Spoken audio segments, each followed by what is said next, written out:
Baba yetu, mfalme usiye juu mbinguni, tuko mbele ya macho yako tukiomba upate kuwa pamoja nasi katika fundisho hili. Roho wako Mtakatifu apate kuwa mwelekezi na mwalimu. Kwa yote jina lako lipate kutukuzwa. Katika jina la mwanao Yesu tunaomba kwa imani.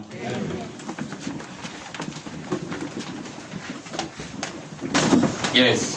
Kwa hivyo tutaweza kuendelea na fundisho letu, ambapo theme ya makambi haya ni kwamba ni reviving the true education, ama uamsho wa elimu ya kweli. Na kwa hivyo jana jioni tuliweza kuona ya kwamba katika elimu ya kweli Mungu ndiye mwalimu mkuu, sababu ndiye aliyeanziliza elimu yote, ndiye chanzo za hekima yote. Na tuliweza kuangalia tukaona ya kwamba ili upate kuwa na elimu ya kweli lazima upate kumwamini Mungu. Na hivyo tuliweza kuona kuna maana ya kuamini Mungu, na kuna faida nyingi sana binadamu upata, hata malaika wanapokuwa wanamwamini Mungu kama mwalimu wao. Na sasa hivi ningependa sasa tuanze kufundishwa na Mungu. Jana tuliweza kuona tunafaa kumwamini, tuingie shule yake. Sasa hivi nataka tuanze kufundishwa na Mungu. Na topic ambayo tutajifunza ni God's in his works. The invisible through the visible. Yaani Mungu kumuona katika kazi zake. Mambo yasiyo. Yes, Bwana Yesu asifiwe. Amen. Maranatha. Amen. Tutaanza kuendelea na lesson ambayo tulikuwa nayo asubuhi, ambayo ni kuhusiana na God in his works. Na tunaangalia mambo yasiyoonekana kupitia yale ambayo huwa yanaonekana. Nakumbuka thimu ya makambi, sitaki uweze kusahau, ni revival of true education. Tunataka kuelewa elimu ya kweli. Tunaweza kuona jana jinsi ambavyo tunaweza kumwamini Mungu kama mwalimu mkuu katika shule ambapo anafundisha wanadamu pia na malaika. Asubuhi tuliweza kuona vile ambavyo huwa anafanya kazi hata kama hatukufika mwisho, na tutaendelea kujifunza zaidi. Kabla tufike tamati ya makambi haya, tutaanza kuangalia Mungu jinsi ambavyo amefunuliwa katika maumbile, tena katika neno lake. Sababu yule ambaye anafuata Mungu katika maumbile ni kama yule ambaye anafuata Mungu katika kazi zake. Yule ambaye anafuata Mungu katika maumbile ni sawa na mtu ambaye anafuata Mungu katika kazi zake.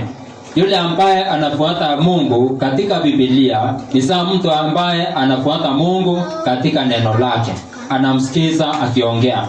Sasa mwenye anafuata Mungu katika maumbile na pia katika Biblia, anafuata Mungu katika neno lake na pia katika kazi zake. Kwa hivyo atakuwa na hekima ya kumuelewa zaidi. Tunaweza kuona ya kwamba kupitia kitabu cha Warumi ambayo ni key verse, chapter 1 verses 20, ya kwamba mambo ya Mungu yasiyoonekana yanafunuliwa na kuonekana wazi kupitia vitu ambavyo ameumba. Na hii ina maana mambo ya Mungu yasiyoonekana ni mambo ambayo ni ya mbinguni. Sasa mambo ambayo ni ya mbinguni hayawezi kosa kuonekana na mtu ambaye ako na macho ya kuona mambo ambayo ni ya duniani na jinsi ambavyo Mungu anafanya kazi hapa duniani, kwa sababu Mungu yule ambaye yuko mbinguni ndiye ambaye anafanya kazi hapa duniani. Kwa hivyo kazi yetu ni kutrace jinsi ambavyo anafanya kazi, na tukielewa tunaelewa hata vile anafanya kazi mbinguni, na tutakapofika mbinguni hatutakuwa wageni, sababu kisima ni kimoja. Na hivyo mmoja hawezi soma sayansi, mwingine akasoma Biblia, wakajikuta wako katika right conclusions, ambazo conclusions hizo zenyewe zina contradict. Itakuwa ya kwamba ni source imecontradict kama wako right, ama kama hata contradict itakuwa ya kwamba ni wao wako very very wrong. Hivi ina maana msomaji wa Biblia, msomaji wa maumbile, wote wanafaa kuangiri. Na hapa sasa tuliweza kuona Mungu mwenyewe anafunua nguvu yake na uungu wake, ya tabia yake kupitia maumbile. Na tuliweza kuona baadhi ya sheria ambazo ameestablish katika maumbile na jinsi ambavyo anazicontrol. Lakini kumbuka, katika neno la Mungu, si kwamba Mungu alikuwa ameshika mkono wa mwandishi ili mwandishi andike kile chenyewe ambacho Mungu alikuwa anataka. Hivyo katika neno la Mungu ambalo ni Biblia, kuna sharing ya dominion, kuna sharing ya kujielezea. Mungu anajifunua, mwanadamu anaelezea kulingana na vile ambavyo ameelewa. Vile vile pia katika maumbile, si kwamba kila kitu kinaenda sawasawa na mapenzi ya Mungu 100%. Kumbuka, Mungu aliumba mwanadamu kwa mfano wake ili aweze kutawala. Vile vile katika maumbile kuna utawala pati ya binadamu na pati ya Mungu. Sasa itafaa wewe mwenyewe uweze kuangalia pati ya binadamu ni gani na pati ya Mungu ni gani katika maumbile. Tena uangalie katika neno la Mungu pati ya Mungu ni gani na pati ya binadamu ni gani, ili uweze kuelewa Mungu kikamilifu. Sasa tuliweza kuona ya kwamba kuna baadhi ya sheria. Niliweza kuwapa mfano wa sheria moja, sheria the law of heat.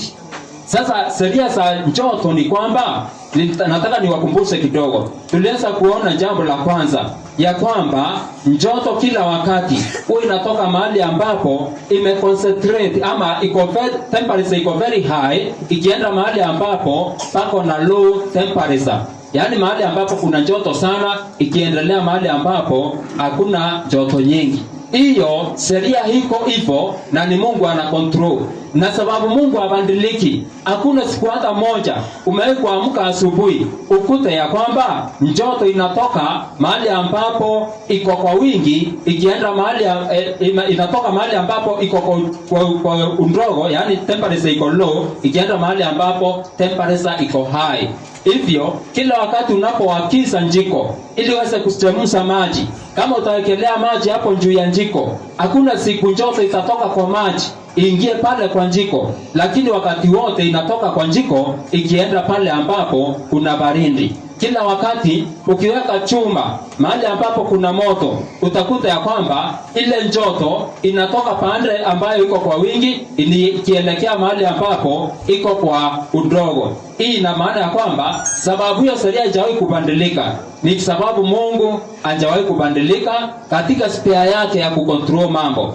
Lakini tukaangalia sheria nyingine nayo, tukaona joto haiwezi enda mahali it cannot move through a vacuum, ya kwamba joto haiwezi pita mahali ambapo hakuna chochote cha kuconduct ile joto. Hivyo kama kuna siku utakuwa na thermos yako, na hiyo thermos hiyo ya kwamba haijavunjika, hapo katikati kuna vacuum, hivi hakuna siku joto itatoka nje, itatoka hapo ndani. Kama umeweka maji ya moto, joto itatoka ndani iweze kwenda huko, sababu hapo katikati kuna vacuum. Na tena haitatoka nje, hata kama umeweka maji kwa thermos, maji ambayo yana baridi, na uweke hiyo thermos mahali ambapo kuna jua, hakuna wakati joto itatoka nje iweze kuingia ndani ya maji. Hata kama yale maji yatakuwa ice, yatakuwa yamecondense, hivi hata ukiweka kwa jua yakiwa ndani ya thermos, joto iwezi toka nje ingie ndani, maana hapo katikati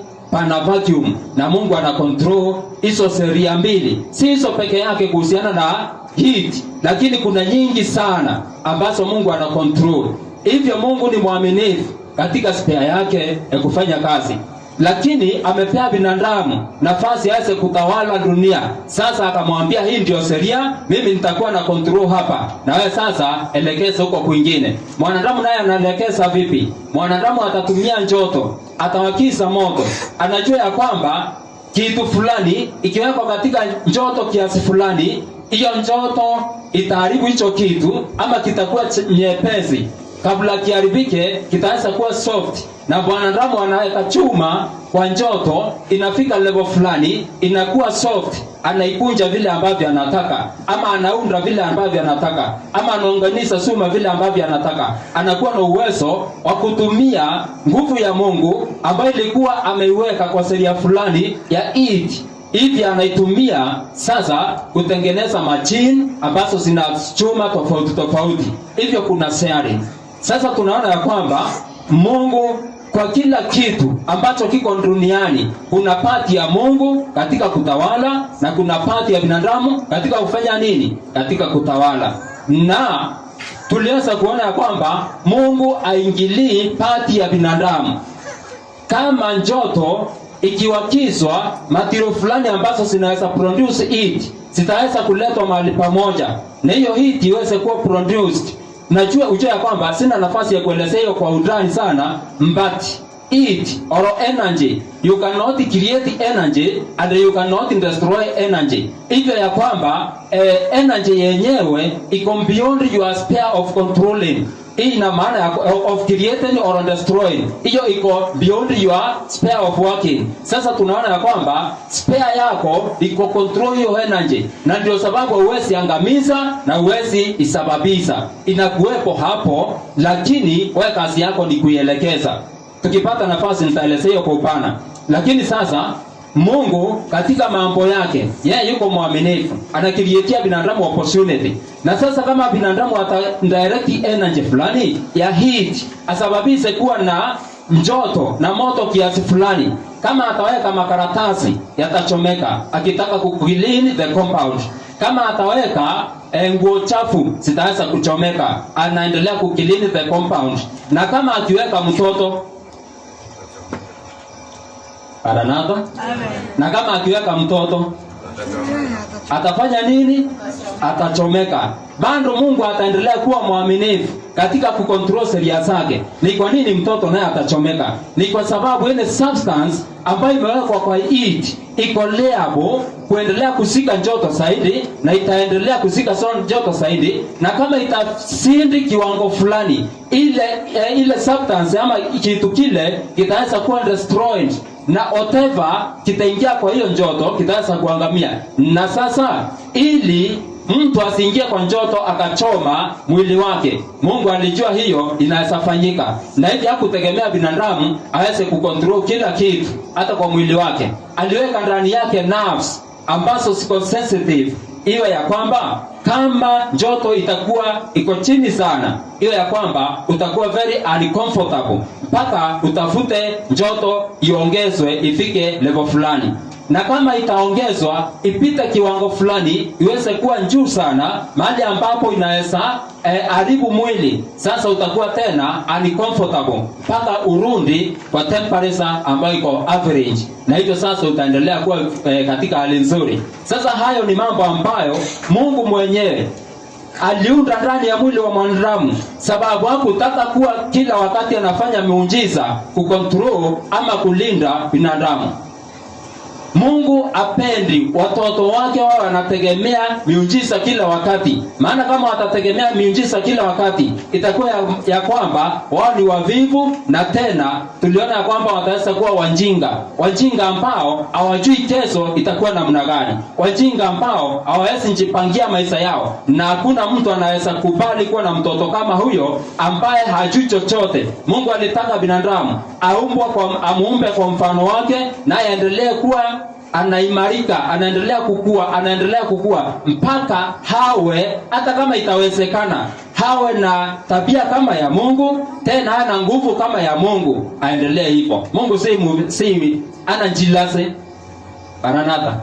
Mungu si mwenye wivu eti ya kwamba unaweza endelea ufike level hata ya kuwa na nguvu kama yake akatae. Hapana. Mungu amepanga vile ambavyo utaendelea uendelee mpaka mahali ambapo unaweza.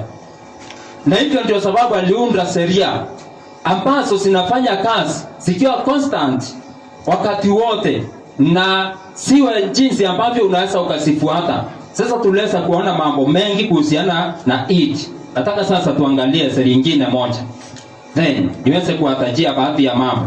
Najua Sasa niwaambie hivi, katika ulimwengu wa Ukristo, hasa katika Waadventista, hata watu wanapoandika notes, mimi kuna kitu nimeangalia nikaona si za hekima. Maranatha, si kila wakati wa mafungu. Bwana Yesu asifiwe. Najua kuna watu wanaandika fungu hivi, kuna watu wanaandikanga lesson hivi. Mimi nikitaja Yohana 6:7, mtu anaandika hapo lesson by Peter, John 6:7. Ninataja Romans chapter 1 verse 20. Hapo chini mtu anaandika Romans 1:20. Anaendelea na mafungu, unakuta notebook iko na mafungu hapo kama mafungu 10. Hebu niulize wenye wanaandika, umewahi kuenda uendelee kusoma yale mafungu yote? Nani amewahi kufanya hivyo? Mkono juu. Wachache sana. Lakini ingekuwa jambo la hekima kama ungeandika fungu na vile ambavyo linasema. At least haitakuwa na maana ya kwenda kuangalia mafungu yote ujikumbushe huwa yanasema nini. Kitu kingine, hata zile point nataja hazina fungu, lakini si ni point za maana. Sisiko katika maumbile. Just a note, andika hiyo point. Najua watu hata wanje katika Ukristo, hata watu hawajui kuandika notes. Na shuleni wanaandika notes vizuri sana. Maranatha. Lakini katika kanisa hawajui kuandika nini? Notes. Na usisangae ndio sababu wanafundishwa mambo ya Mungu kila wakati, na bado ni wanjinga katika mambo ya Mungu. Lakini katika mambo ya ulimwengu ni wenye hekima sana. Usisangae ndio sababu watu wanakuja kanisani, lakini wanasafa mambo ambayo hata watu waendi kanisani wanasafa. Ama muone mambo kama hiyo. Unajua mimi huwa inanihuzunisha sana ninapoona wana matengenezo, tunakumbwa na mambo ambayo yanakumba pia watu wa ulimwengu ambao hata hawaendangi kanisani. Sasa dini yetu ina maana gani? Maranatha. Dini yetu ina maana gani kama haitufaidi? Kama mateso ambayo tunayo ni sawa tu na mateso ambayo yana watu wa ulimwengu ambao hana dini. Nikawaambia kwamba dini ambayo inatarajia mambo ya mbinguni, ukae starehe mbinguni, na ijakusaidia kukaa starehe hapa duniani, hiyo ni dini ya uongo. Maranatha. Yes, hiyo ni dini ya nini? Ya uongo. Na ninapoendelea kukufundisha utaweza kuelewa haya mambo kwa ukweli. Sasa nataka tuangalie siri nyingine moja tu, jinsi ambavyo Mungu anafanya kazi. Tuseme kuna hii tunaita the law of gravity. Kwa sababu ya the law of gravity, Mungu ameunda jinsi ambavyo vitu yote itakuwa inatafuta the center of earth. Vitu yote huwa inatafuta kuteremka hapa chini. Na sasa kwa sababu hiyo sheria ndio inasaidia mito kutiririka kutoka milimani mpaka mabondeni. Inasaidia mvua kunyesha kutoka mbinguni hapa kuja hapa duniani. Inasaidia maji yakifika kwa udongo yaendelee kuteremka yafikie mizizi. Sasa hiyo sheria ni nzuri sana. Na hivyo hiyo sheria iwezi ondolewa. Sababu ikiondolewa hata hewa yenyewe ambayo tunavuta itaweza kuevaporate, haitakuwepo. So Mungu akiwa mwenye hekima akaunda hiyo sheria. Na hiyo sheria iko pale. Na iko hivi, kila wakati hiyo sheria inafanya kazi. Kuna faida nyingi sana wanadamu huwa wanapata. Mito huwa inateremka kila wakati. Na hakuna siku hata moja Mungu amekosa kuwa mwaminifu mto upande. Mwanadamu anapoangalia hiyo sheria, sababu naye amepewa nafasi ya kutawala ulimwengu, Mungu yeye anateremsha mito. Mwanadamu anaangalia, anaona nikienda nipande hapo juu, nipindue kindoo na pipe mwendo wa maji. Huo mto utakuja, utafuata mwendo wa pipe. Kama hiyo pipe iko na level ya kuteremka, mpaka nyumbani kwangu nitafikisha maji kuliko kwenda mtoni kila wakati. Ingekuwa Mungu anabadilika hayo si mwaminifu. Hii ina maana ya kwamba siku moja tungekuwa mito yote imepanda juu, na hata kama kuna pipeline ambazo zimewekwa, hakuna pipeline ambayo ingeleta maji nyumbani, hivi ingevindi pipeline zote zichimbuliwe ziweze kubadilishwa. Hivyo kazi ya binadamu ingekuwa kazi ya bure. Sasa sababu Mungu anapenda mwanadamu, hakuna siku hata moja ambayo kubadilika. Sheria zake ziko the same always.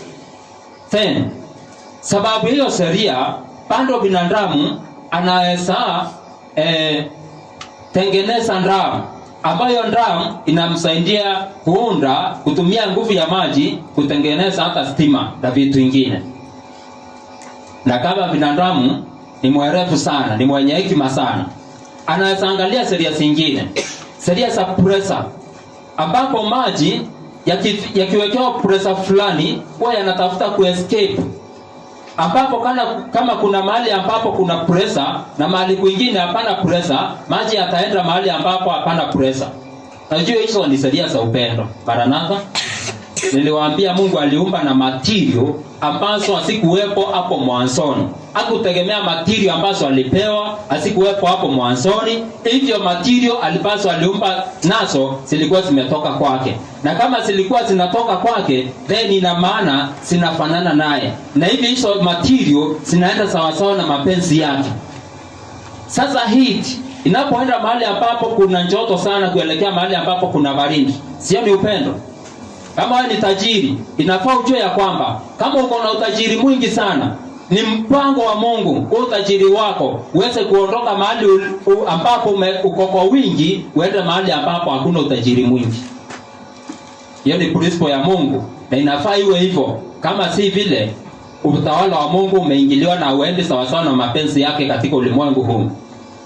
Kama ni kitu ambacho imeconcentrate sana na kuna pressure mahali kimefinyana, kwa kinatafuta kuescape. Na sasa mwanadamu anaweza sababishia maji ya pande juu. Watoto huwa wanafanya hivi, wanaenda wanatafuta sindano. Wanaiweka kwa maji, wanavuta. Wanapovuta, hapo katikati kunakuwa na space ambayo haina kitu sababu hewa yote imevutwa. Sasa maji inapokuwa ya kwamba hapo juu kuna space ambayo haina pressure, maji yanafanya nini? Yanapanda kujaza hapo. Tuko pamoja? Yanatoka mahali ambapo yamefinyana, yaenda yanjaze hapo ambapo hakuna kitu. Na sasa yule mtoto anavuta maji inaingia kwa sindano. Sasa anafinya tena. Akifinya hapo ndani ya sindano maji yanafinyika, yanakuwa under pressure. Sasa ile pressure inasababisha hiyo maji itafute kuescape kwenda mahali ambapo hapana pressure. Sasa ile maji inatoka. Sasa watoto wanacheza mchezo wa kuweka maji kwa sindano na kupigana nayo, wanasema ni nini? Wanasema ni bunduki, na ni bunduki ya maji. Sasa hiyo ni kazi ya watoto na ni nzuri sana. Ukiona mtoto anacheza mchezo kama huo, usimwambie awache, sababu huo mchezo ndio unasaidia Mchina kutengeneza generator ya maji. Maranatha. Yes, Mchina naye anakuwa ako very smart. Anaangalia naweza sasa tengeneza machine ambayo nitaweka pipe kwa maji, na hiyo machine ivute hewa yote. Sasa itafanyika hivi, ile maji yote iko hapo kwa mto itakuja kujaza hapo ambapo hapana hewa. Na sasa ikija kujaza hapo, nitaweka hiyo machine iwe kwa njia nyingine ambayo inaweza push hayo maji pande ya juu. Sasa hii inavuta, na hapa hivi katikati kuna pump ambapo hapa hapana pressure, ndio sababu maji inakuja kujaza hapa. Nao hapo juu napo pana pressure iko juu sana, ndio sababu yanajaribu kuescape na maji inapanda nini? Mlima. Sasa siku moja utakuta maji inapanda mlima, na Mungu naye ameunda maji iteremke nini? Mto, iteremke mlima. Bwana Yesu asifiwe. Sasa maji kuna ile inateremka ikiwa kwa mto, ingine nayo inapanda ikiwa kwa pipe. Hapo sasa binadamu na Mungu anafanya aje? Wanapitana. Ile inafanyika sasa, binadamu bando anatumia sheria nyingine ya Mungu upande mwingine, anaiadjust mahali fulani, bando ile sheria ya Mungu inatumika kumaliza nguvu ya sehemu nyingine ya Mungu upande mwingine, na hivi anajikuta ya kwamba maji inapanda mlima inafika nyumbani haraka kuliko wakati ambapo angeenda juu kutengeneza intake pale mlimani, aende muda mrefu sana. Kama ako karibu na mto atatumia pipe chache sana. Tuko pamoja? Sasa hivyo Mungu ameunda hizo sheria zote ili binadamu apate kuwa na nafasi ya kutawala ulimwengu. Aweze kuwa na nafasi ya kutawala hii dunia, na itawale kwa njia ambayo hata yeye mwenyewe atapata faida, na kwa njia ambayo Mungu hatamuingilia, lakini atasindi kufanya maisha yake yao ya starehe zaidi. Ng'ombe ana hizo talent sababu hakuumbwa atawale. Sasa kuna kiangazi, wanadamu hawatakufa njaa unless wapate kuwa wajinga. Hawatakufa njaa unless ujinga wao umesababisha wasitawale dunia. Sababu ujinga unasababisha unanyimwa mamlaka ya kutawala dunia. Na ndio sababu Shetani anapenda kila wakati wanadamu wakuwe wajinga. Na in fact kwa ulimwengu wa dini, Shetani amesababisha ujinga mwingi sana. Ujinga mwingi sana. Siku nyingine tunaongea na mama mwingine hapo, huwa namuuzia nyanya. Namuuliza kwa nini uliwachanga kuuza? Akaniambia wacha hayo maneno. Wacha hiyo kabisa. Sasa mimi sikuendelea nayo. Lakini siku nyingine nikasikia wakanapiga story na mwenzake. Unajua anasema aje? Eti fulani tulikuwa tunaenda tunavuna naye nyanya, unajua nini alinifanyia? Aliniroga mpaka ikawa ya kwamba mimi siwezi enda sokoni. Ni vile tu nilisaidiwa na maombi. Nilikuwa naangalia hiyo soko naogopa. Hata singeweza kuenda kufanya kazi hapo, nilikuwa naogopa watu. Angalia huo ujinga. Eti wewe umeroa haukuweza kwenda sokoni. Na si kwamba ulikuwa umeroa, ni wewe ulikuwa na ujinga wako ukakosa kujua kwamba ukienda sokoni utauza na utanunua ili uuze. Lakini sababu ya ujinga wa dini, kila kitu ni uchawi, kila kitu ni uchawi, kila kitu ni uchawi. Huyo alikuwa hausi nyanya sababu ameroa. Kuna watu samba kama ikui productive,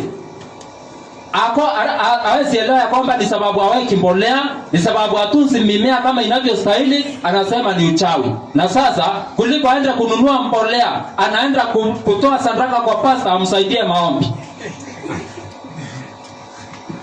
Na pasta naye hataki awezi akakufundisha ya kwamba hii shamba yako ni vile haina mbolea, kwa sababu kama atakuwa anakusaidia utamwambia sasa nisaidie nipate mbolea. Sio ni kibarua.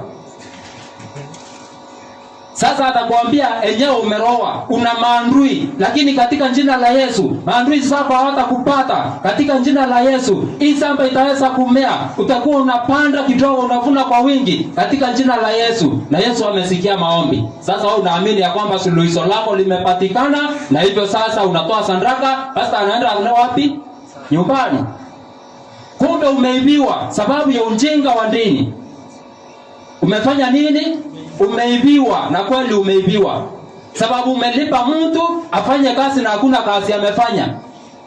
Ni maneno tu ameongea. Ama maombi ni nini? Maranatha. Ni maneno. Kama hayo maneno hayatukubadilisha katika akili yako kwa njia ambayo iko constructive, hayo ni maneno kama mwenda wa simu, kama mtu ambaye anaongea kwa lugha.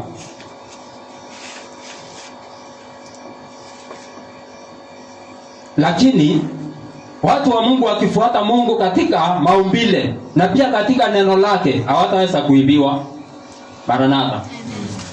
Na ukifuata Mungu katika maumbile peke yake, ukose kumfuata katika neno lake, utachanganyikiwa. Ukimfuata katika neno peke yake, ukose kumfuata katika maumbile, hakika pia utachanganyikiwa.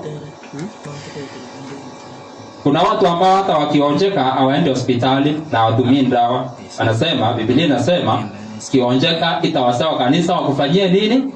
Maombi. Na hiyo story inaishia hapo. Lakini ningependa usikize hii fungu. Sio ni Mwadventista wa Sabato. Nataka usikize hapa. Ni katika kitabu kinaitwa Health for Living, page 142, paragraph 3.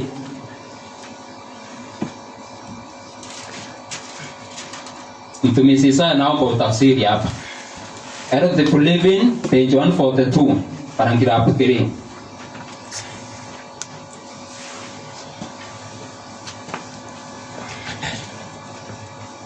Usikize hapa kwa makini.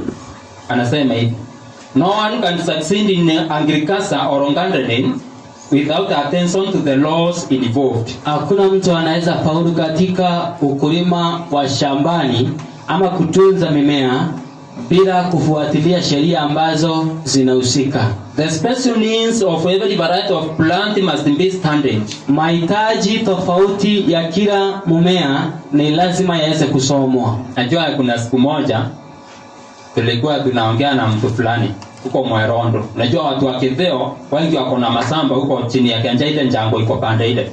Sasa mtu anatokanga Kitheo mahali ambapo kuna miti ya ngiriveri metandoko, na akienda Rwanda anaenda anapanda hiyo miti sababu ametoka mahali kuna nini, kuna hiyo miti. Lakini nakuanga hapana, kwa sababu anakuwa hajaelewa hii point. The special needs of every variety of plant must be studied.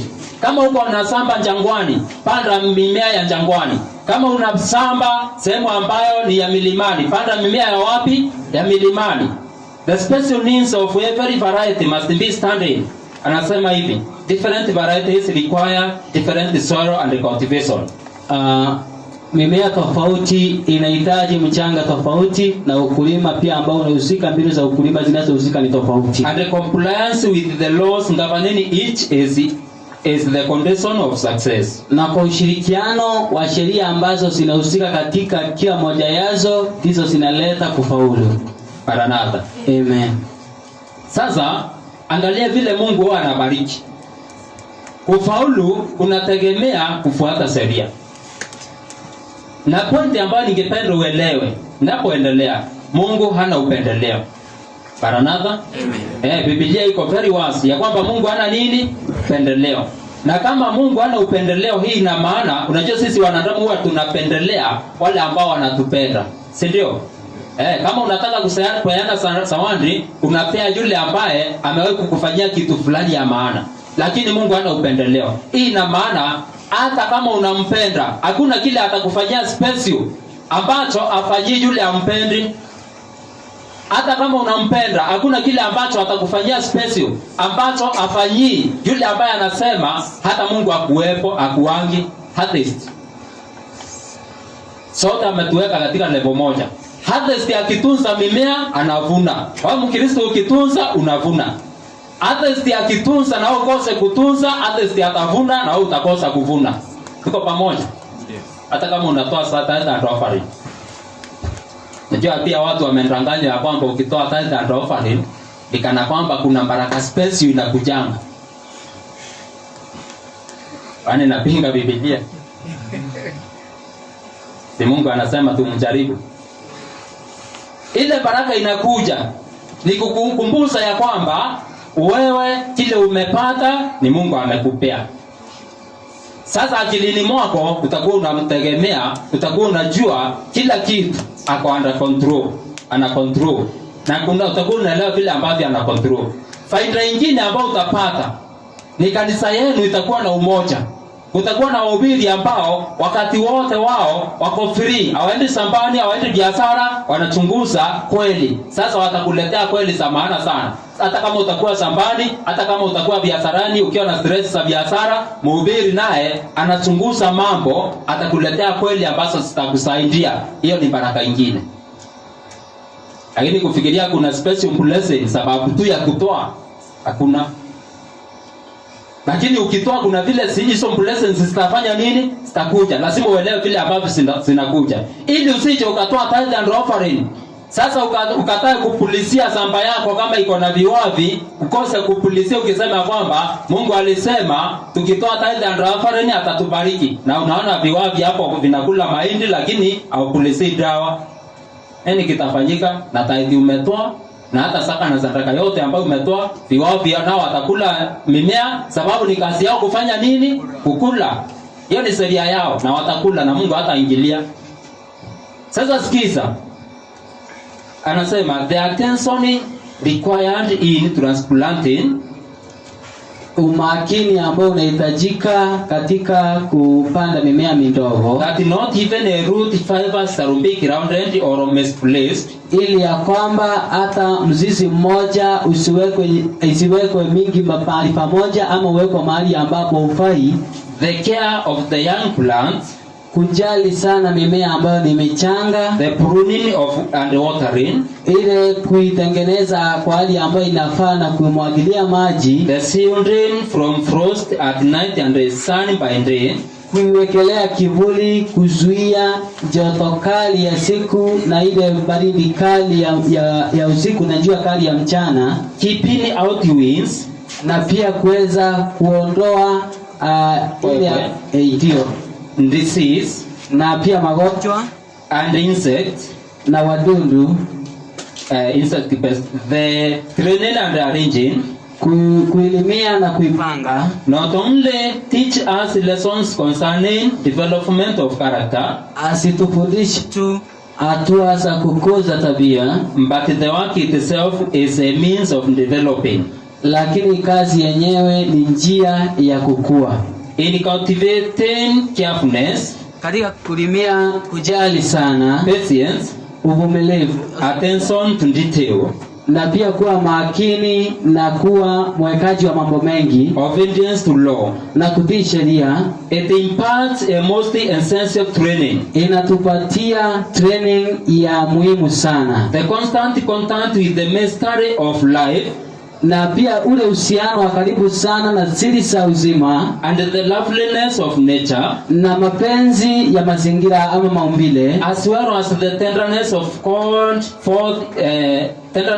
forth in mastering to this beautiful object of God's creation, na kujali sana kwa njia ambako kunahitajika kwa ajili ya kutunza hivi ama mimea hii ya uumbaji wa Mungu, tends to quicken the mind and refine and elevate the character. Inasaidia sana kukuza akili na pia inatusaidia kuinua ama kutengeneza tabia zetu. Sasa hapa ni kwa ukulima, lakini pia mambo ya mumea yamekuwa connected na mambo ya ujenzi wa tabia. Sasa katika akili ya binadamu, kama unataka kujenga tabia, kuna mambo ambayo ni lazima ufuate kama utakuwa na tabia ya kiungu. Sababu Mungu yule ambaye ana control mimea, ndiye Mungu yule ambaye ana control sheria za mwili wako.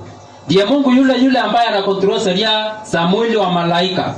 Sasa kupitia mmea unaelewa level ya akili yako, level fulani. Mizizi inafuata mahali ambapo pana maji. Kweli ama si kweli? Na tena hata ukipanda mbegu, panda ya mizizi ikiwa juu na ile ya kumea nayo ikiwa ya suti ikiwa chini, utakuta kwamba hiyo mbegu itageuka.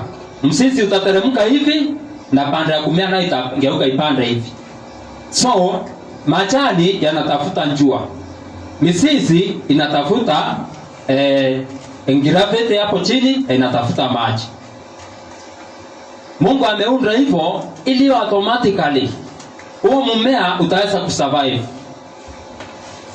Katika akili yako Mungu ameunda hivi, mambo ambayo unapenda, neurons ambazo zinafanya wakati ambapo umeona kitu ambacho unapenda, zina connect together. Sikiconnect, wewe utakuwa kila wakati unavutiwa na yale mambo. Ndio sababu kuna tabia ambayo unajifunza mpaka inakuja kuwa interconnected ndani yako, inakuwa ya kwamba huwezi unaifanya automatically hata bila kufikiria. Sababu mmea si kwamba una akili, ujue ya kwamba uteremke pande ya chini na mizizi ielekee maji. Mmea una hiyo akili, lakini umeundwa hivyo. Sasa pia katika akili yako kuna hizo sheria. Wewe una control nini? Una control nini utapenda na nini utachukia. Lakini mambo ya kuwa connected na hicho kitu si wewe una control, hiyo iko chini ya uongozi wa Mungu. Maranatha. Amen. Tunaelewana? Na mambo ambayo unapenda, hayo mambo ambayo unapenda yanapokuwa interconnected ndani mwako, yana change your genetic makeup. Ili yale ambayo ulipenda, iwe kuna uwezekano hata mtoto wako kuyapenda. Vile mtoto kufikiria, vile wewe kufikiria, hiyo genetic makeup unaipeleka kwa mtoto ili wewe na mtoto muweze kuangiri na muweze kuishi pamoja, msiwe na migongano. Na ajabu, kama ulipenda mambo ya Mungu sana, unapenda kuhubiri kama mimi, Maranatha. Amen. Tazama mtoto ambaye anapenda kuhubiri. Na unafikiria ni uongo? Kuna possibility hiyo. Mtoto anarithi tabia yako, pia anarithi sura yako. Lakini kama ulipenda kuwa mwizi, tazama mtoto ambaye atapenda kuwa mwizi. Kama ulikuanga mlevi na unapenda pombe, mtoto wako yale majaribu atapigana nayo, na ambayo shetani atamjaribu sana, na ambayo kuna uwezo mkubwa sana wa kuanguka katika yale majaribu, ni majaribu ya ulevi. Ama hamjai kuona familia ambazo ni familia ya walevi? Unajua hata wasao zamani wanasema hivyo, kuna familia ya jambo fulani. Si kwamba walikuwa wamesoma Biblia, si kwamba walikuwa wamesoma sayansi ya undani sana, lakini walikuwa wameobserve vile mambo yanaenda na wakaelewa hivyo.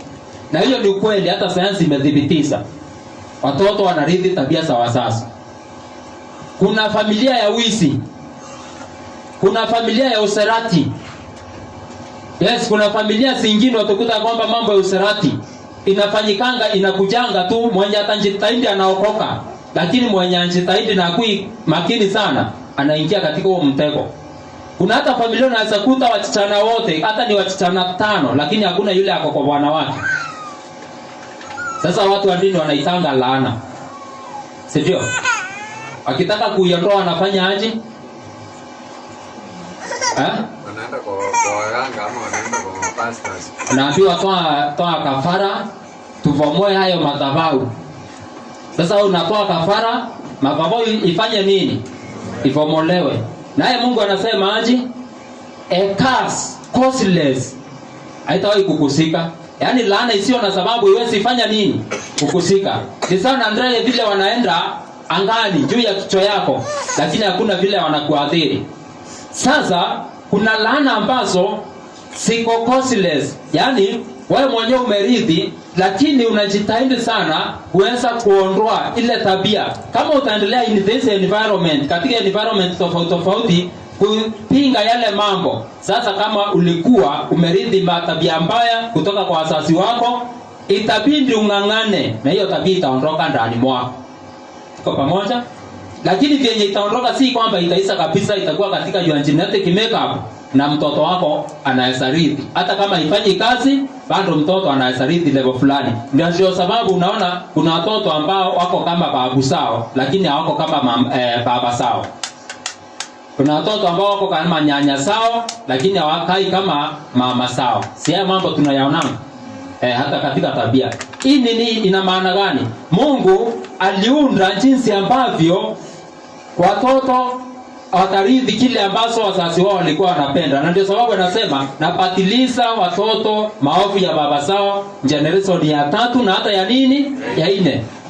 Lakini anasema tena na wahurumia maelfu wafanyao nini? Wanipendao. Sasa Mungu anakuhurumia. Kama unampenda, sile laana mnacooperate na yeye, mnasikomeza.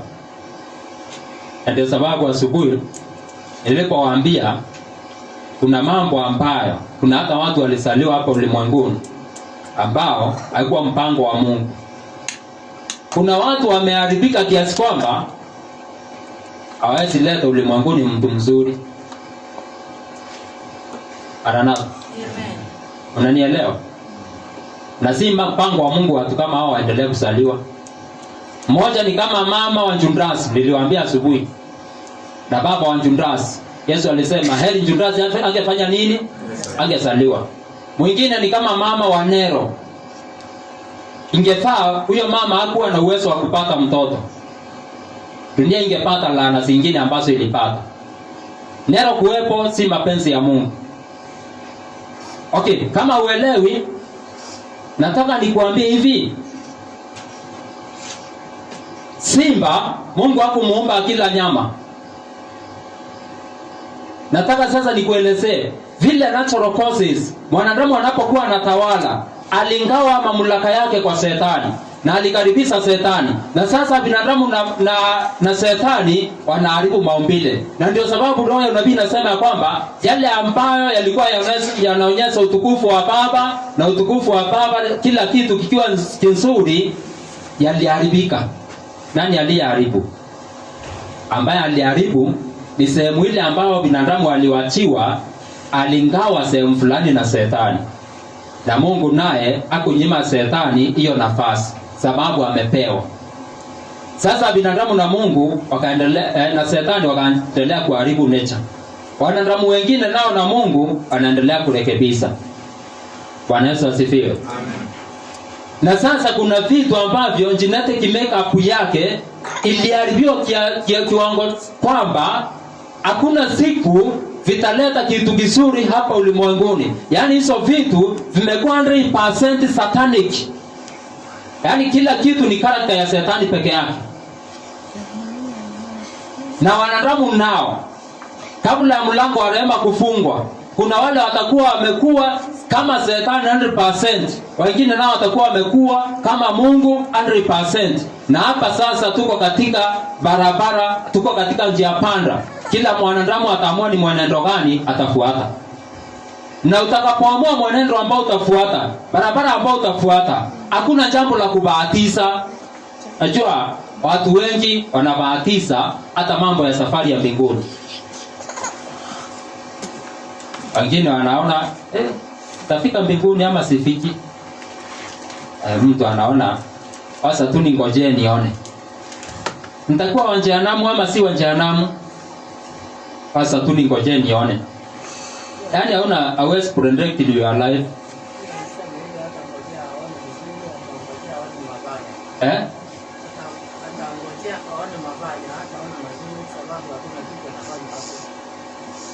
Yeah.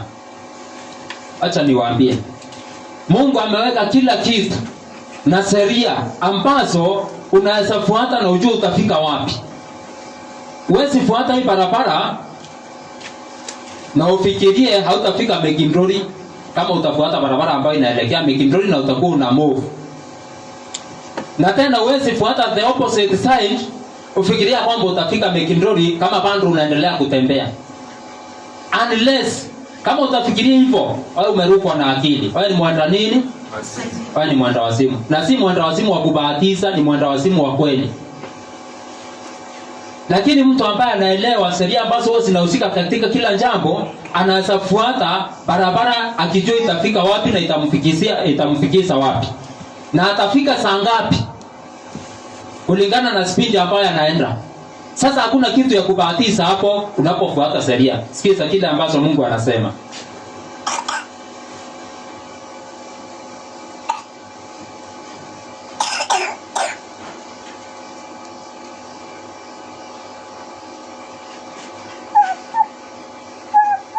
Sounding guidance, Sinjin 396.1. Sikiza kwa makini. Right physical habits promote mental superiority. Mienendo mizuri ambayo mwanadamu anaishi kwayo inaleta kukua ama kule kupanda juu kwa akili. Yes. Kifuata mwenendo mzuri wa hali ya kimwili, lazima itapromote mental superiority. Yaani utakuwa na akili kwa kiwango cha juu. Intellectual power, ile nguvu ya werevu, physical strength, na nguvu ya kimwili, and longevity depend upon immutable laws. Na urefu zinategemea sana sheria ambazo haziwezi badilishwa. There is no happen so no chance about this matter. Hakuna kitu cha kutendeka kwa sababu ya bahati ama kinatendeka kwa sababu ya mtindo fulani, lakini mambo hayo yanatendeka kwa sababu ya sheria. The church and God will not interfere to preserve men from consequences of violating the church laws. Maumbile ya Mungu hayataweza ingilia katikati ili kumhifadhi mwanadamu ambaye amevunja sheria za Mungu ili asipate madhara. Yes, Bwana Yesu asifiwe. Amen. Tuko pamoja? Ndio. Mungu hataingilia kubadilisha nature ili aokoe mwanadamu ambaye amevunja sheria ya nini? Ya nature. Sasa kama watu watatengeneza drum ili waweze kuunda stima, wala ya kwamba wao kuitengeneza vizuri, hiyo drum bado itaendelea kuimpact force. Maji yataendelea kuwekelea force, uzito wote kwa ile drum. Kama itafika siku moja hiyo drum ipomoke, nini kitafanyika? Stima itapotea. Hiyo maji itateremka. Kama kuna watu wamejenga huko chini, watafunikwa na hiyo maji na watadrown, wataangamizwa na hiyo maji. Na Mungu hata ingilia kubadilisha mwenendo wa nini? Wa maji. Kuna wakati fulani, mwaka fulani kulitokea hivi hapo Mulika. Wakati Mulika ilikuwa imejengwa katika area za Tananto hapo. Mto ulifurika. Sasa kulikuwa kumenyesha sana. Mlima ukakatika ukafunga ule mto. Ulipofunga, sasa maji yaliendelea kujikusanya hapo juu. Yalipojikusanya kiwango kikubwa sana, ikafika sasa mahali ule uzito ukazidi, ule mlima ukavomolewa. Ulipovomolewa, maji yaliteremka kwa wingi sana. Yalikuta hiyo tauni ya Mulika ilifunikwa. Na sasa wanakuanga na story very funny. Mtu mwingine jirani yangu hapo, ndugu yake aliangamia katika hayo maji.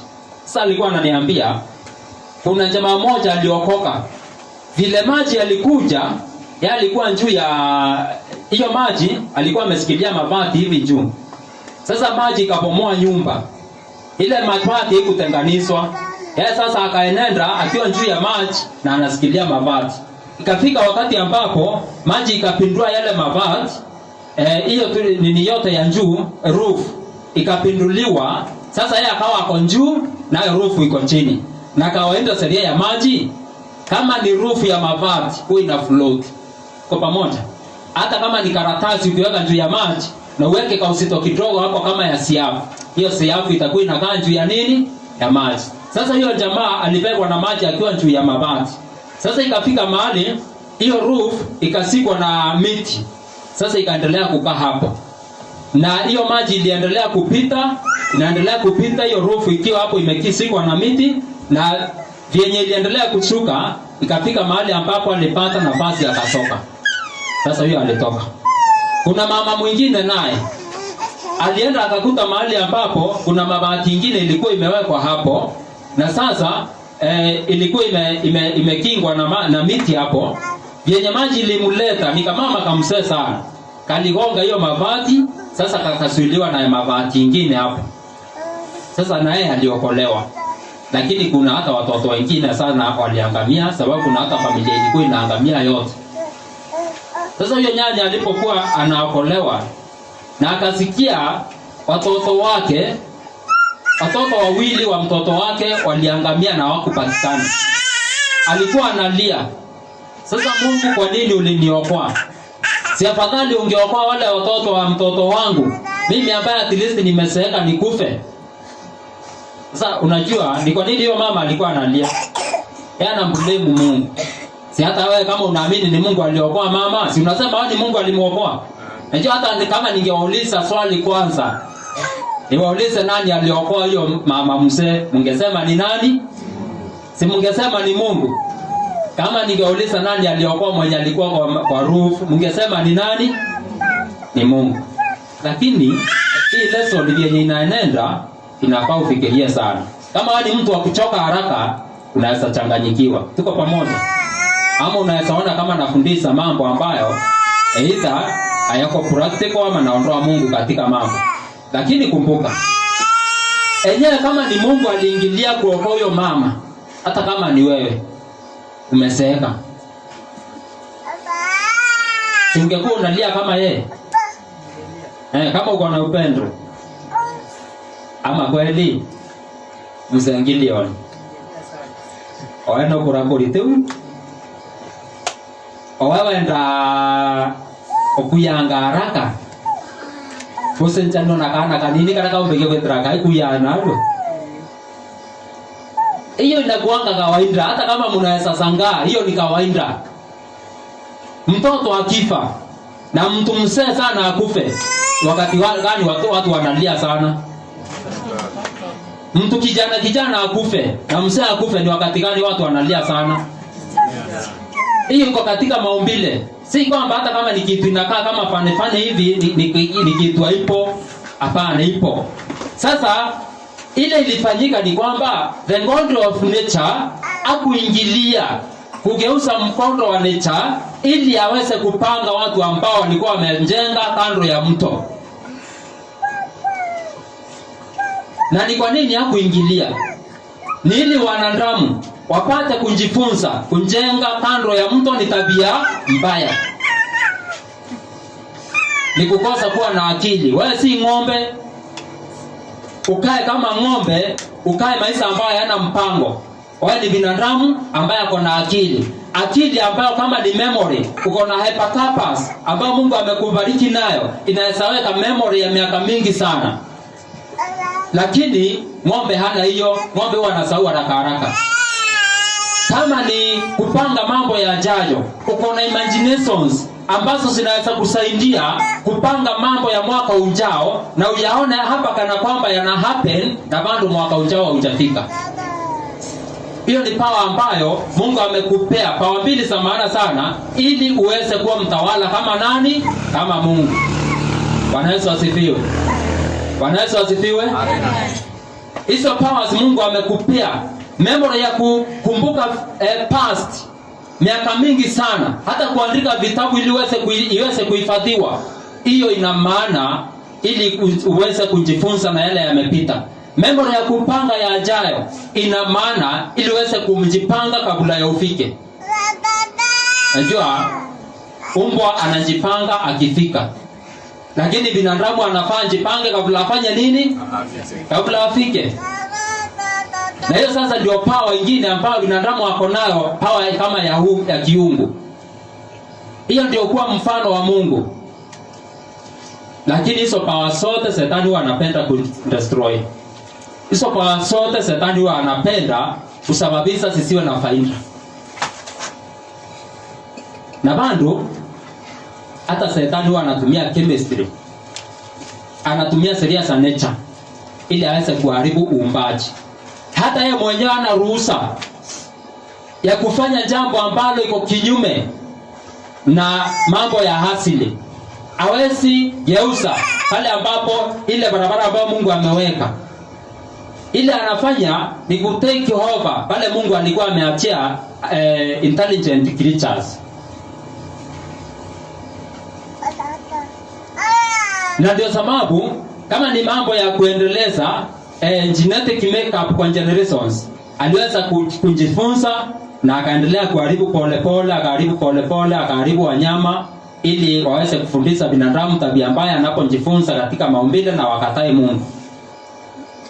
Akaharibu akili za watu, ikawa ya kwamba hata Biblia hawakuandika kikamilifu kama vile Mungu alikuwa anataka. Sasa ikawa mwenye ataokolewa itabidi ang'ang'ane kuangalia kutofautisha Shetani na Mungu katika maumbile. Usisangae, itabidi tena ang'ang'ane kutofautisha Mungu na Shetani katika Biblia. Kwani nasema hata kuna mambo ambayo kutoka kwa Mungu yako kwa Biblia, yapo. Lakini saa hii tuko katika maumbile. Ni mambo gani ambayo Shetani aliweka katika maumbile? Unapoangalia simba anamkula swara. Simba hana huruma kwa swara hata kidogo. Swara anapiga nduru, swara anakimbia, anajaribu kujiokoa, na hakuna siku hata moja simba atakuwa na hisia za kusema, "Hai, kaka mnyama kamejitahidi sana, sasa nisikaangamize." Kuna siku kama hiyo itawahi kutokea? Kwanza swara anapokuwa anapiga nduru, anapokuwa anambulind, simba ndio wakati ambapo anamula zaidi. Anakuwa na appetite zaidi. Sasa hata wewe mwenyewe unapoangalia movie zingine unakosa na yenyewe. Mungu ni aje alikuwa anaumba swara akuliwe na simba? Si afadhali simba angekuwa anakula nyasi? Kama unafikiria Mungu ndiye alikuwa ameunda simba akule swara, Sasa wewe umeingia upande wa kutomuelewa na umechanganyikiwa. Na sasa unaweza kuwa atheist useme hakuna Mungu aliumba, mambo yalitokea na evolution. Sababu kama kuna Mungu aliumba, basi huyo Mungu ni mkaidi, hana huruma kwa wanyama wengine. Hata sisi tunasaidia simba kula swala. Binadamu naye kama vile Biblia inamfunza, hata Nature ni kitabu cha kufundisha. Amefundishwa na simba ambaye ameharibiwa na Shetani kula ng'ombe. Unaona kuku amekula mahindi na mawele, alikuwa na kilo 1, ameongezea zikawa kilo 2. Unapomsika hivi unasikia ameongezea kauzito kuliko uone kiumbe ya Mungu ambaye ameumba nzuri sana. At least kama ni joo anakuamsha asubuhi ili usichelewe kazi. Anawika saa 9, anawika tena saa 10, anawika tena saa 12 ili uamke mapema. Kwa hiyo unaona kitu ambao unaweza kata singo na ukule. Na unafikiria wewe ni binadamu ako na ungu. Unapoona kakondoo kamenona na kamekula nyasi, hakuna makosa kamefanya. Kana kutegemea pia, kana kuamini, sababu akajui Mungu, lakini kana kujua wewe kama Mungu wake, sababu kana tegemea binadamu ndiye anakatawala. Kuliko wewe sasa uone kakiumbe ambacho kanafurahia. Au unaona kakiumbe ambacho unaweza kata singo, then ukate nyama, uweke kwa sufuria, utoe mafuta. Pando hiyo ni elimu ya Shetani ambayo imemwingia binadamu. Na hakika ni kwamba mbinguni hakuna kondoo atakufa. Kondoo wote ambao watafika mbinguni, watakuwa mbinguni, watakuwa wameokolewa na Yesu. Maranatha. Na ndio sababu ukisoma Biblia, maandiko yanasema very clearly ya kwamba simba katika nchi mpya atakula nini? Majani. Na kondoo na mbwa mwitu wataishi kwa pamoja. Hii ina maana haikuwa mapenzi ya Mungu simba hale kondoo. Haikuwa mapenzi ya Mungu binadamu akule njogoo. Na kama kondoo hawatakufa mbinguni, au kienda mbinguni utapata nyama wapi? Labda utengeneze ya soya, hiyo inakubalika. Kwa pamoja. Sasa kuna mambo ya kishetani mengi sana iko katika maumbile, na inafaa uweze kutrace mpaka uelewe ni yapi ya Mungu, ni yapi ya Shetani. Takapoona ya Mungu itabindi. Unajua asubuhi tuliona Nature na Bible kila moja inamulikia ingine. Yenyewe ukisoma Nature hakuna siku utapata ni kwa nini simba anakula nyasi, anakula kondoo, anakula swara. Katika Nature hautapata. Na ndio sababu wanasayansi ambao hawaamini Biblia wakachanganyikiwa. Lakini unapolinganisha Nature na Biblia, kwa Biblia sasa utaelezewa. Tuko pamoja? Sababu Mungu hapo mwanzoni alisema majani nimewapa wanyama wote wa nchi. Kama ni wanyama wote wa nchi, ni nani ambaye alibaki akule mnyama mwingine? Hakuna. Wanyama wote wa nchi walikuwa wanakula majani. Sasa najua unaweza kuwa na swali. Pia mtu anaweza kuwa anataka kuongezea jambo fulani. Na sitaki kufundisha nikose kuwapa nafasi hiyo. Nataka tusome mafungu mawili niwape nafasi. Kudhibitisha hiyo point nimesema. Unajua Shetani ili haribu simba alitake advantage ya genetic makeup. Kesho tutaweza kuangalia mambo kwa upana, pia kwa character building, ujue vile ambavyo unaweza jenga tabia yako, ujue vile ambavyo unaweza jipanga katika haya maisha usikuwe na stress. Tuna revival through education. Sababu ni watu wengi sana. Talent ambazo Mungu amewapea zinakuwa andui. Kuna mtu ambaye kwa sababu ya memory yake nzuri sana, ambayo inafanya kazi kuliko memory ya umbwa, anateseka the past. Kana kwamba hiyo past, hiyo mateso ya past iko present. Kuna mtu ambaye alitandikwa na mtu fulani, sababu ya memory ya kukumbuka vile alitandikwa. Kila wakati anapolala usiku anakumbuka vile alitandikwa mwaka uliopita na mtu fulani. anaanza kuteseka kana kwamba anatandikwa usiku huo na anakosa usingizi. Kuna watu ambao hawakusoma sababu wazazi wao ni walevi, na wako na memory ya kukumbuka hayo mambo yote. Kila wakati wanapokumbuka wanaanza kuteseka. Na hivyo watu kama hao ingekuwa bora kama memory ingeangamia. Na kuna faida ya kusahau. Maranatha? Si mnapenda kukumbuka sana. Lakini ukiwa katika utawala wa Shetani kuna faida ya kusahau. Sababu utawala wa Shetani unaendanga reverse. Na mara nyingine hata Mungu anatumia hizo reverses kuweza kusaidia binadamu. Najua kama sasa hivi tukipigana na mtumishi hapa, kila wakati nitakuwa nakumbuka na kasirika. Lakini baada ya mwaka moja, miaka mbili, hayo maneno yataendelea, hayo mambo, hizo experiences zitaendelea kuondoka katika memory. Na kama itakuwa ya kwamba sitaki siondoke katika memory, kama nitaweza kusahau, tutapendana na sitakuwa nakumbuka hayo maovu. Sitakuwa nateseka. Lakini kama sitasahau, then kila wakati nitakuwa namuona na kasirika. Hivyo watu wanateseka past sababu ya kutumia memory mbaya.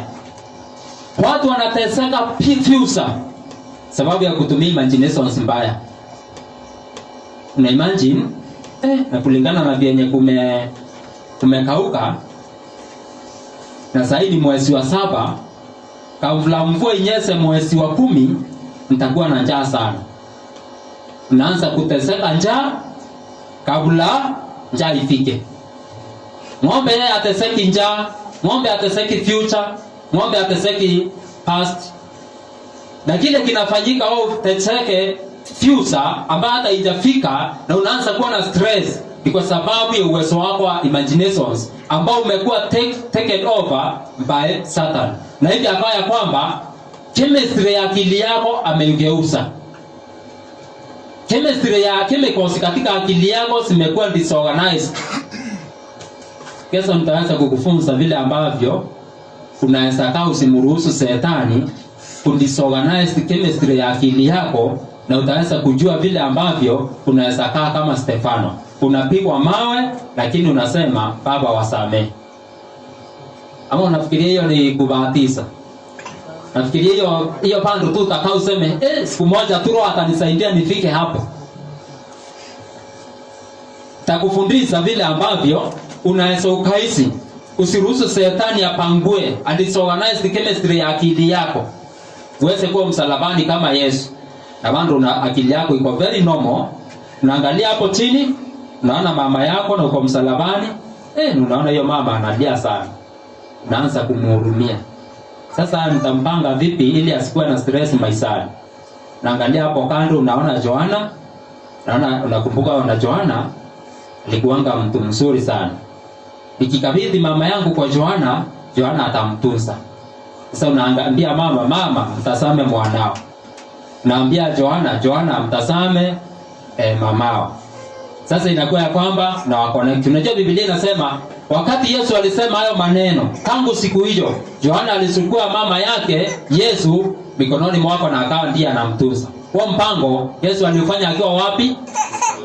Msalabani. Sababu hakuruhusu Shetani and disorganize chemistry ya akili yake.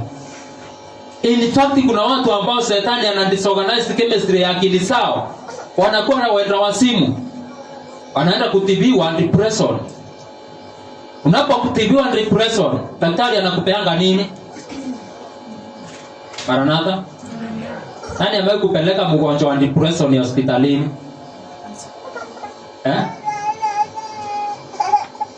Jambo moja, ukiwa na depression ni kitu gani huwa inapotea? Usingizi inapotea. Sasa nini daktari atafanya ya kwanza? Atakupea dawa ya usingizi. Sasa hiyo dawa ikiendelea kufanya kazi, unapolala, chemistry ya akili yako inaendelea kurekebishwa. Daktari anatumia chemicals, anakupanga, stress inaisha. Na kama daktari ametumia chemicals, stress ikaisha. Shetani naye ili asababishe stress, unafikiria alitumia nini? Vile chemicals. Mbona unafikiria ni muujiza alifanya? Hatua kwa hatua tu pole pole mpaka hiyo ikafanyika. Na sasa watu wa Mungu wataka kuelewa hiyo ndio revival of true education. Na niwaambie kitu kingine, true education, hakuna education ambayo mtu anasoma bila kutumia akili vizuri. Maranatha. Acha niwaambie, mambo ya dini ya kweli si mambo tu ya kuja hapo waambie wewe utabarikiwa. Unatajiwa mambo na ndio ukiwa umefarijika na ni faraja ya uongo. Mambo ya dini ya kweli tuliona ya kwamba yana nini? Msingi. Okay, nisiendelee sana. Kuna mtu ana swali? Kuna mtu ananyongeza? Mtumishi Isaya karibu. Asante. Nilikuwa na swali. Yes. Ambalo ulizungumzia pale mwanzo. Yes. Ukasema ya kwamba Mungu hajatuwekea limit hata ni vizuri tungefanana na yeye. Yes. Sasa unaposoma kitabu kinaitwa Confrontation page 18 paragraph 2, yes, inatuambia when God created all angels, yes, he placed them on probation. Yes. And the same case when he created Adam and Eve, he placed them on probation. Yes. Ili waweze kukuza tabia wafanane na yeye. Yes. Sasa nilikuwa nauliza, kwa nini Mungu angeumba tu viumbe vinafanana na yeye mara moja? Alafu sasa akuje waendelee kuoperate na sheria za asili. Asante sana. Tuseme saa hii mimi huwa natafuta pesa, si ndio? Maranatha? Huwa natafuta nini? Pesa. Si hata wewe unatafutanga pesa. Sasa pesa ambayo umefanyia kazi na ile ambayo umeenda ukaokota chini, ni gani ambayo unatunza? Sio umefanyia kazi. Senye umefanyia kazi. Senye umefanya nini? Kazi. Umefanyia kazi. Okay. Adam aliwekwa katika shamba la Edeni ili aweze kuunda tabia. Kama Adam angeendelea kuunda tabia ya kumpenda Mungu, na ndio sababu aliwekwa kwa provision. Sasa aone amekuwa akafika level fulani, sababu ya jitihada zake na sababu ya mipango yeye mwenyewe amefuata hatua kwa hatua, then angeweza kuwa anafurahia hiyo jambo sana. Okay, na tabia ambayo Mungu ako nayo, nani ambaye alimuundia? Nani aliundia Mungu tabia yake? Sema hakuna. Yeye mwenyewe aliunda tabia yake hivyo, na akaona hiyo ndio inafaa kwa akili zake na hekima yake, akaona mimi nafaa nikuwe hivi. Hakuwekelewa hiyo tabia. Sasa ni jambo gani la maana kama unataka kuwa kama Mungu? Niwe Mungu amekuwekelea tabia yake, ama iwe tabia na wewe umeunda tabia yako, wewe mwenyewe ikafanana na yake. Ni wakati gani ungefurahia? Obvious, ni zaidi hata wewe mwenyewe umefanya nini? Umeunda kama vile Mungu mwenyewe alikuwa ameunda. Sasa utakuwa na mfano wa Mungu zaidi wakati ambapo umeunda tabia yako ukitumia your own free will, the freedom of choice ambao Mungu alikuwa amekupea. Sasa uone umefika kiwango fulani, ndio wakati utakuwa umefanana na Mungu zaidi kuliko wakati ambapo ungekuwa umewekelewa tabia ambayo haujahusika kuunda. So Mungu alifanya hivyo ili viumbe viendelee kufanana na yeye zaidi na zaidi na zaidi. Na ndio sababu amewekea viumbe levels za kuendelea. Kama vile hata yeye mwenyewe ako hivyo sababu ya wiro yake mwenyewe. Sasa viumbe waweze kufika hapo kwa sababu ya wiro yao wenyewe. Na kama kiumbe akitaki, kuna nafasi ya kuunda tabia nyingine tofauti.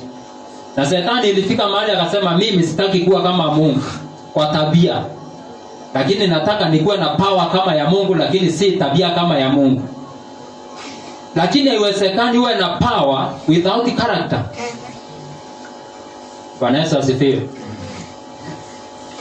Sasa hivyo ndivyo ningejibu. Kuna mwingine mmoja ako na swali. Yes.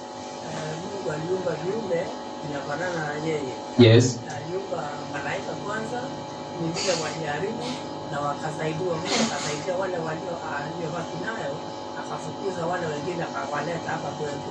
Ikiwa angefukuza hao malaika waovu wasije kwetu waende nchi nyingine, isiyo na watu, tungekuwa kama vile tu Adamu alivyokuwa. Yes. Kirigone? Asante mtumishi. Nataka kuchangia swali. Yeah. Ningetaka kujaribu tu kurudisha na Petro wa pili. Yes. Wa pili wa Petro. Pili mstari wake wa 11. Yes. Kwa hivyo tunaona hapa Mungu alipea watu freedom na akawapea akili ya kuweza kufanya decision. Pia anasema hivi. Na kuna wengine watakataa. Pia anasema hivi, lakini hao kama wanyama wasio na akili ambao walisaliwa kama wanyama tu wa kukamatwa na kupotezwa, wakikufuru katika mambo wasiyoyajua, wataangamizwa katika maangamizo yao. Kwa hivyo ende ukiwategera Mungu ndio utonele boya antu ibombero bonde na ibere na akili. Kwa hivyo kwa barabe na akili cyo betikiriro cy'utetya ngwe bau bakura bakinyire lebo ya Mulungu na kwa bangi nabo bayibire na akili bare otumira akili wasam no pronto lo baromba kwenda be kira obo nyuma bokwelekezo akwa tu ko tebuba kwenda ku kutetya akili ngwe yaone ukira abakelekezo ko byende no different era mwathani Mulungu ekire no ke wategera muno muntu ora obi os lainira muntu abudani ongwene omba gwithaki mbirundi no kya gwitho matoka muno no mwankombe gwitho kimbirundi na kumatoka no waitia muno webiende no mwanga twithe tukimbirundi alaini ya Kristo kenda tumba gwitha tuitia na kwana na Kristo kulinga na bora tukaomba gwitha tukimbirundi tabia wewe. Yes, asante sana. Sasa nataka nifanye yes. Kuna mahali ambapo ulitaja yes. Jinsi Mungu anavyoruhusu wanadamu wanafaidika na sheria alizoziumba. Yes. Tena kuna jambo lingine anaongeza hapo, anasema anashirikiana na wao yes. katika hali ya mafanikio. Yes. Iwe ni katika hali yoyote ile, hiyo hata ni katika hali ya sheria ambazo umetupa mfano wake, sheria ya maji ama sheria yoyote ile yes. ambayo Mungu aliweka pale kwa upendo. Unapoangalia tuseme kama hata ni sheria ya upanzi. Yes. Mungu anabariki wanadamu kupitia kwa hizo sheria ambazo aliweka. Yeah.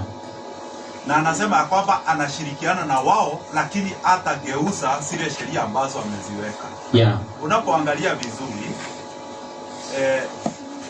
sheria zile ambazo Mungu ametupa uwezo wetu kuzifanya na jinsi ambavyo anavyoshirikiana nasi kutekeleza ama anavyoshirikiana na hizo sheria kutekeleza, ndio baraka ufikie mwanadamu. Unakuta ya kwamba pati ya Mungu pia ni kubwa hata zaidi, na hapo ndipo tunapofika tunaangalia, tunaona kweli Mungu ni wa upendo. Sababu gani ni lete jambo hilo kwa njia hiyo? Unapoangalia hata sheria ya upanzi, unapochukua mbegu moja, kuna sheria nyingi zinazoambatana kusaidia ile mbegu ipate kuchipuka iwe mche. Na zingine ziko beyond power yako. Yes. Lakini kuna zile ziko kwa power yako. Yeah. Zile ziko kwa power yako ni kama gani? Uweke mmea katika hali ya joto fulani, uupe maji, yale maji yasaidie kufura, ile maji isaidie ile mizizi kushoot, na ile ingine ishuti upande wa juu ikitafuta mwangaza. Lakini hali ya ile inayoendelea katika hizo kemikali zinazofanya kazi kwa mmea, hiyo ni kazi ambayo ni beyond mwanadamu. Na ndio sababu unaposoma kitabu cha Wakorintho inasema kwamba tusiviangalie sana vitu vinavyoonekana. Vinavyoonekana ni vya muda, lakini visivyoonekana ni vya milele. Hata katika spare yoyote, hata katika hali ya ukombozi, sisi tunang'ang'ana kuangalia katika hali ya jinsi ambavyo tunavyoweza kutenda, lakini hatuoni kile ambacho hatuoni kile ambacho Mungu anatutendea, ambacho ni kikubwa zaidi na ndicho cha milele. Na hiyo ni katika hali yoyote ile ya maisha. Asante. Yes, asante sana. Ni vizuri kwa hizo nyongeza zote. Bwana wabariki sana. Sababu ya hizo. Sasa hapa kuna watu wawili wanasimba chimbo. Na wanapoendelea kuchimba, sasa wao hawajui kuna matokeo ya kuchimba simo. Na sasa ndio nikaandika hii point hapa. People who don't know God don't realize their own value. Watu ambao hawamjui Mungu hawajui value yao. Hii kwa sababu gani? Au kuna value kiasi kwamba Mungu alikupea hata opportunity ya kutawala dunia, hata ya kurecreate wanadamu. Mungu anakupea nafasi na anakuwa na tabia kama yako. Sasa ile tabia unaunda iko na value kubwa sana machoni pa Mungu kiasi kwamba ameiundia nafasi ya kuendelea. But people who don't know their God, they never realize their value. Ninapoendelea kuwafundisha mambo ya Mungu, utaelewa value yako. Na utaelewa ya kwamba hata mwili wako haufai kuharibu. Utaelewa ya kwamba hata akili yako haufai kuharibu. Maana ni vitu vya thamani sana. Sasa watu kama hao, they view themselves as victims of fate rather than participants in their own destiny. Wao sasa wanajiona ya kwamba ni bahati mbaya tu ilitokea mambo yakao hivyo yapo, kuliko waone ya kwamba wao wenyewe wako nafasi ya kuunda mwisho wao utakuwa namna gani. Kuna wale wanasema ni bahati mbaya tu ilitokea mimi nikawa maskini. Wana nafasi ya kuangalia sheria ambazo ni za kupata pesa. Kuna wale ambao wanasema ni bahati mbaya ilitokea nikawa mgonjwa. Hawaoni ya kwamba wana nafasi ya kufuata sheria za afya. Na yenyewe kuna mambo ambayo nje yako unaweza shindwa kupanga. Lakini bado kuna mahali unaweza tawala ambapo hata shetani hawezi ingilia akili yako. Kuna wale wanaweza kuwa na ugonjwa na wako na amani katika akili zao. Tuko pamoja? Kuna wale wanaweza kuwa na umaskini ambao hauwaondokei na bado wako na amani katika akili za nani? Sawa. Kwa hivyo your destiny uko na sehemu kubwa sana kupanga. Wacha environment, wacha wazazi wako, wacha marafiki zako, wacha yale yote ambayo unapanga. Wewe mwenyewe uko na sehemu kubwa sana. Utakapoelewa kwamba uko na sehemu kubwa sana, utatumia hiyo sehemu, utaelewa vile ambavyo unafaa kuitumia na maisha yako yatakuwa ya maana. Na utakaa maisha ya maana hapa duniani na mwishowe utakaa maisha ya maana zaidi katika ufalme wa nini? Wa milele. Bwana awabariki sana. Amen. Kwa hivyo tutaweza kupiga magoti tupande kuomba ili tumalizie.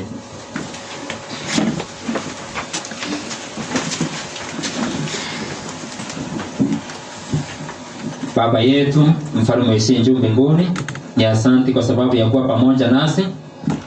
Tunaomba yale yote ambayo tumejifunza, huenda akili zetu asijaweza kujapata kwa upana zaidi, lakini tunaomba kila siku uendelee kuwa mwalimu wetu ili tupate kuelewa sana Bwana. Tusaidie kuwa na maisha mazuri hapa duniani. Tusaidie Bwana kuwa tunatukuza jina lako. Tusaidie yale ambayo unatufundisha kupitia kanisa lako takatifu na neno lako yaweze kuwa yanatufaidi. Yule mwovu asiwe anatutesa na anapata nafasi ya kutuangamiza na kutupea stress katika maisha yetu. Bwana, tusaidie kuwa waaminifu tukikufuata, ili amani yako ambayo uliachia wanafunzi wako iweze kuwa pamoja nasi, ili uweze kuwa ndani yetu nasi tuwe ndani yako, na kila jambo liweze kuwa linafanyika kwa sababu ya utukufu wa jina lako. Tutakapokuwa tunalala ili kupumzisha miili, Bwana, tunaomba utupe usingizi mwema na asubuhi tuamse tukiwa refreshed. Katika mambo yote endelea kutuongoza na kutulinda. Ni katika jina la mwanao Yesu tunaomba kwa imani. Amen.